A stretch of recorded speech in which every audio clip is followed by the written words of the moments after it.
Hey everybody, Josh Sigurdson, World Alternative Media here, and many of you may have noticed that Bitcoin has been very bullish looking recently, and it's very much the sentiment that we were witnessing at the beginning of 2017, especially considering that recently Bitcoin settled and closed above 13.1 for the first time since January 2018. Now, I hate doing these videos because literally moments after I do these videos, things could change. There's a lot of fluctuation in Bitcoin, but we see as I report this at 8 a.m.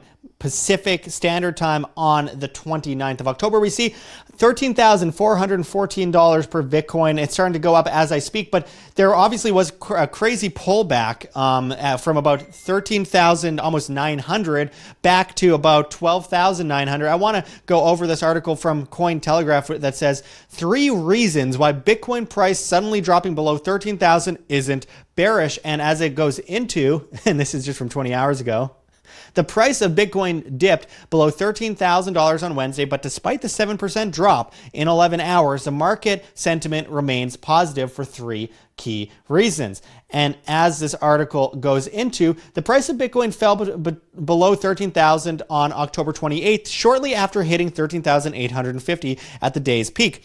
Despite the 7% drop in 11 hours, however, the market sentiment remains positive for 3 key reasons. First, Bitcoin is still at where it was on October 27th, merely 24 hours ago. Second, Bitcoin rose to $13,850, right below a multi-year resistance area at $13,873. Third, a market-wide drop was expected due to declining stablecoin inflows into exchanges. Of course, we recently heard about the biggest Bitcoin transaction ever recently, which was $1.5 billion at once. I think the fee was just over $3 to move that $1.5 billion. We also heard recently of the $50 million transaction all at once. And PayPal, of course, integrating Bitcoin, which is funny because PayPal banned me for using Bitcoin several years ago. And then at the same time, we have the bullishness sentiment from people like Jack Dorsey at Twitter, who I despise, and of course, JP Morgan, who I despise, who says that they could see a 10x increase in Bitcoin, which we recently reported on. However, I mean, it's up in the air because it seems to have decoupled to some degree from the stock market, but I shouldn't speak too soon yet because obviously we have a lot of institutional investors getting into Bitcoin these days, which is also, they're connected heavily to their stock market portfolios, and we could see massive declines in the price of Bitcoin based solely on just a bunch of institutional investors pumping and dumping. And by pumping and dumping, I mean you have to have billions of dollars invested to really make a significant difference. Now, I see that Bitcoin could possibly go down to $8,000 or $9,000 at a bottom. And again, this isn't investment advice. This is just my opinion. But I do believe that we're seeing the sentiment that could lead in part to possibly seeing $20,000 in the next year. And I always undercut it. In my opinion, I could see it going to 100,000, but I always undercut it. I say 20 to about 30,000 just to play it safe on that, because I don't like people that jump to any possible excitement and get into the speculation business too much. But we do see articles like this out of Cointelegraph that says Bitcoin price sees pullback, but bulls still marching towards 20K. Bitcoin's price saw a 4% drop in the last 24 hours, but it's unlikely to see a correction like in previous cycles for 3 reasons. And it goes into the exact same thing that we saw in this article. They're basically doubling up on what they were saying. And then you have this article as well from CoinDesk that says, on the other hand, Bitcoin's options market sees just 6% chance of 20K before year's end. So again, I'm not calling year's end. I don't like doing that, and it's arbitrary anyway. And 20K is also an arbitrary number, but obviously psychological. So the collective consciousness is, oh my God, 20K, sell, sell, sell. But I have seen a lot of polls lately that show that 90% of people aren't willing to sell at 20K. They're willing to sell maybe at 30 or 40K, but not at 20K. I would also be very cautious of that. Look, this is a long game. I don't look at Bitcoin as an investment as much as it is a long-term kind of hold. I believe that long-term, and I've been calling this, since about 2014 or so was when I really started focusing on Bitcoin, though I first heard about it in late 2009 when a friend of mine told me to put $2,000 on a Japanese gaming website, which I laughed at him over. If I did that, I'd be a billionaire, but hey, it sucks to be me. But going forward, I mean, I've been calling this for years, and if you look at every single newspaper announcement on mainstream media of it's a death of Bitcoin, going back to 2011, it's time to stop listening to these fools, just like you should stop listening to the 16-year-olds who know nothing about Bitcoin that say, oh, Ripple's cheap. BS like that. Just don't listen to anyone. Don't even listen to the experts. Just look at it from this perspective. It's something that is a hedge against the dollar. Not even necessarily against the stock market, against the dollar. It's unconfiscatable. It's math. Bitcoin doesn't get hacked. Wallets might, but you have to protect your wallet. It's your responsibility, just like you protect your actual wallet with your cash in it. You don't leave it at restaurants or you don't count money out of it walking down the street at night in a bad neighborhood. It's just common sense.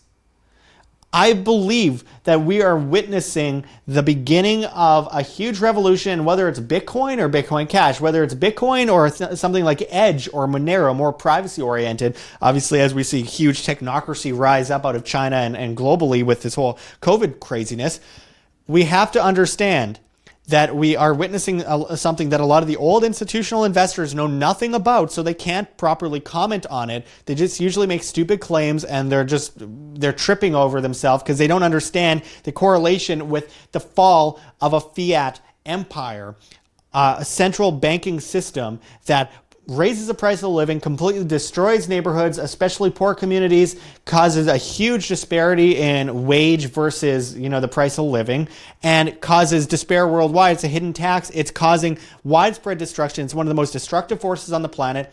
And this is a free market way out of that system. Slowly, my friends, and painfully. It's not a get-rich-quick scheme, though there are cases where you can get rich quick. I wouldn't suggest it. It's a long-term patience game. Get rich slowly, in my opinion. And I think we should understand that. Going forward, the banking system is going to collapse. The central banking system is going to collapse. And there's a new guy on the block, and his name is Bitcoin. And cryptocurrency in general, though 99% of cryptocurrencies are fraudulent, so I wouldn't get involved with most of them. But nonetheless, we have an answer to a lot of these problems. And before you say cashless society, I've been railing against the cashless society for years. It's centrally planned, fiat, controlled by the banks. That's different from the math that is Bitcoin, the unconfiscatable nature of Bitcoin. You have to understand, if your money's in the bank, it's not yours, it's a bank's. If your money's always going through the banks via digital transactions, via legal tender laws, by fiat, by law, by force, it's never your money, it's always the bank's, and you are essentially enslaved to the government and the banking system. There's difference between a social credit tied to, a social credit score tied to some technocratic cashless society banking system like in Australia or China, where they unroll facial recognition and tie you to this whole system where you're basically controlled at all times, you're tracked everywhere. And then a decentralized, unconfiscatable thing like Bitcoin, or in my opinion, more importantly, things like Monero. I'm a fan of Digibyte. I'm a fan of Dash. I'm a fan of a lot of these currencies for different reasons. I'm on Hive, I'm on STEEMIT, and I'm a fan of that just based on the fact that people could upvote posts and share things and make money off of that. There's multiple different layers. It's not just digital currency. What kind of digital currency? Well, is it blockchain? Is it just digital fiat? Is it blockchain, private blockchain? Is it hash graph? Is it transparent blockchain? Is it, something tied to a McDonald's coin? I mean, there's different kinds of digital currencies. You can't just blanketly say digital currencies are evil. That's like saying guns are evil. You could use one gun to slaughter a whole bunch of innocent people, but someone else holding that gun can save all those innocent people from being slaughtered by that guy. Things could be used for good. Things could be used for evil. Understand the difference and take it to the bank. Anyway, I really appreciate everyone watching, and we will continue to cover this as it elapses because obviously this is the beginning. And people laugh when I say it's the beginning, but they laughed in 2009 or 2017 when I said that too. The beginning of 2017 when Bitcoin was $950. And before you say, oh, well, you're tying it to the US dollar so it doesn't. No, it's versus the price of living. It's just easier to explain in US dollars to the average person, because if you say it's worth this many goats in value, people are going to be like, what? I don't understand. If you explain it in US dollars right now, it's the easiest to do that because people can understand the value. Though, not that they actually understand the value of the US dollar, because there is not much of anything there. It's more that they can understand it versus the products that they buy, that they purchase. Can you buy a car with it? Can you buy a computer? Can you buy a chocolate bar? Etc. Anyways, make sure to hit that like button. Check the links below. There's a whole bunch of links. Set that notification bell on BitChute and elsewhere. We're on BitChute, we're on LBRY/Odysee, and we're on Flote.app because we were banned from YouTube for speaking the truth. We're completely viewer funded, so there's GoFundMe, Subscribe Star, Patreon, of course, and there's Bitcoin. There's a Bitcoin address below, as well as a CoinTree link, which allows you to donate in different cryptocurrencies. And we're about to show you the Bitcoin address on the screen in a moment, but first make sure to go to iamband.com and join our newsletter. It takes 2 seconds. We really appreciate it, my friends. Anyways, thanks for watching. We'll be back with much more. Check out this address. And until next time, this is Josh Sigurdson signing out from World Alternative Media. Find the truth, be the change.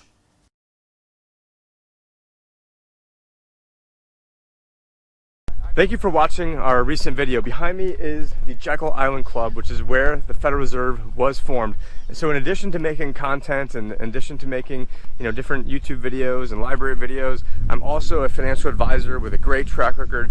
2019 we had almost all the gains of the S&P 500, and then when everything hit the fan in March of 2020, we had almost none of the losses.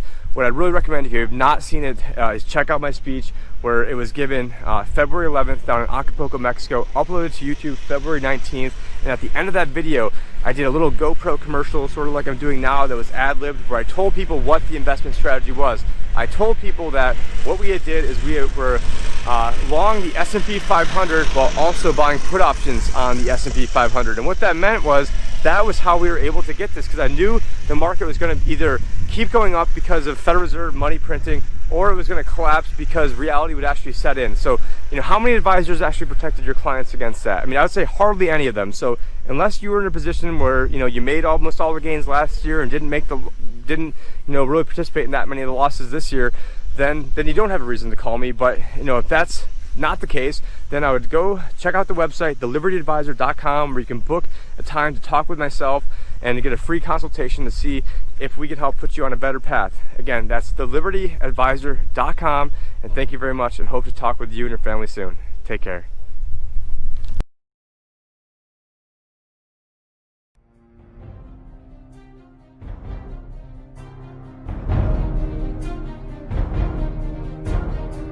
I'm sure you have already changed people's minds in your young age because you're involved, and I like that.